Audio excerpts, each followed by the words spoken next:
Have you ever noticed all those uncomfortable verses in the New Testament we Christians seldom speak about? Verses that fly in the face of our understanding of Jesus as sinless and perfect?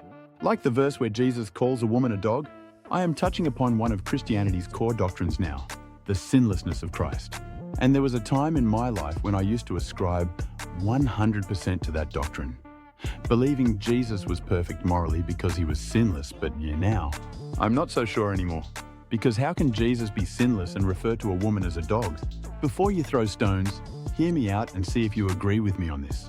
Because what I am about to share did not sever my relationship with Jesus. Instead, it deepened my faith and relationship with Jesus. First of all, so we are on the same page, what is sin? The answer to this question depends on who you ask and their denominational background. In my church denomination, as a Pentecostal, it would be a sin to call someone a dog. But it would also be a sin not to tithe. But let me rephrase the question. What is sin according to the Bible? In the New Testament, in 1 John, sin is anything the Torah forbids. Let me ask you another question. What is morally or ethically wrong to do? Now, things get more hazy because the answer no longer depends only on your denominational background. It also depends on your cultural background. What is morally wrong in America might be ethically acceptable in Iran. We can all agree that different cultures have different understandings of what is morally permissible and unacceptable. Therefore, according to the Torah, one can do everything right, but still perform acts that some cultures consider morally wrong. So when we say that Jesus was sinless and we only go by the Bible, we have to understand what we are saying and what we are not saying. We are not saying that he was morally perfect because he could still have committed acts that would be culturally wrong for some of us, but he remained sinless because he kept the Torah perfectly.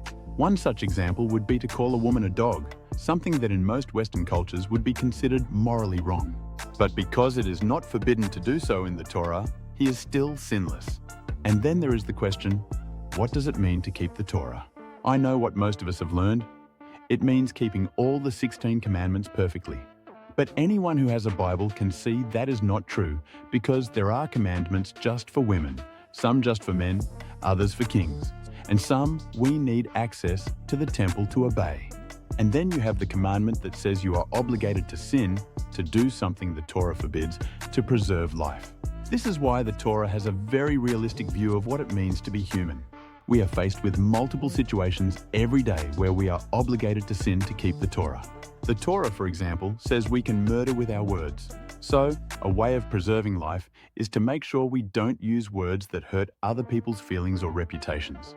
This means that sometimes, to protect life and avoid saying something hurtful, we have to sin by telling a lie. And if we choose not to sin, we are sinning by not sinning. So, if Jesus is sinless but not morally perfect, he would have sinned to remain sinless simply because the Bible says he was a human being, just like us who are faced every day with the choice to preserve life.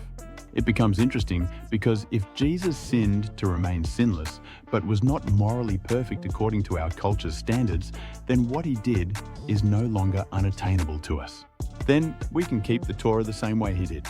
But then we have all those uncomfortable verses in the New Testament where Jesus says or does something that is not a sin, but we would consider it morally wrong. Things like calling a woman a dog, creating havoc in the temple, and yelling and making a spectacle in the courtyard when he was arguing with the religious leaders. These and similar events are not sins, but we would consider them morally wrong.